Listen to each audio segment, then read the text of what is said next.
दोस्तों, प्राचीन काल में ऊंचे उड़ने वाले गुब्बारे, पैराशूट, बिजली और बैटरी जैसे कई उपकरण थे।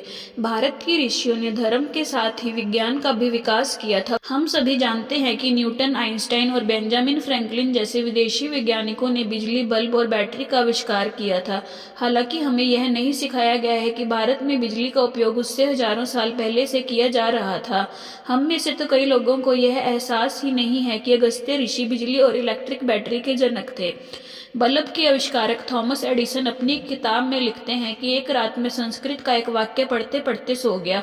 उस रात मुझे स्वप्न में संस्कृत के उस वाक्य का अर्थ और रहस्य समझ में आया, जिससे मुझे बल्ब बनाने में मदद मिली। ऋषि अगस्त्य ने अगस्त्य संहिता नामक एक ग्रंथ की रचना की। इस ग्रंथ की बहुत चर्चा होती है। इस ग्रंथ की प्राचीनता पर भी शोध हुए हैं और इसे सही पाया गया है।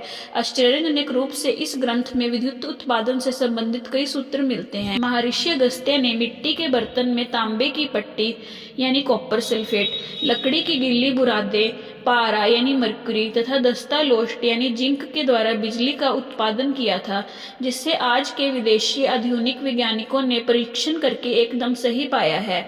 अगस्त्य संहिता में विद्युत का उपयोग इलेक्ट्रोप्लेटिंग के लिए करने का भी विवरण आता है।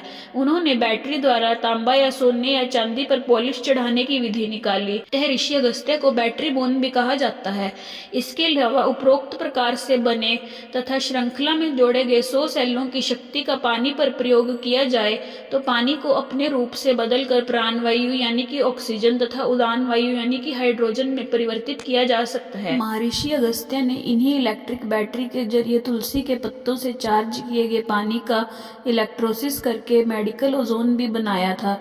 लेकिन दुख की बात यह है कि हमारे प्राचीन भारत में किए गए तमाम आविष्कारों, उत्पादनों को विदेशी वैज्ञानिकों ने अपने नाम पर पेटेंट करा लिया।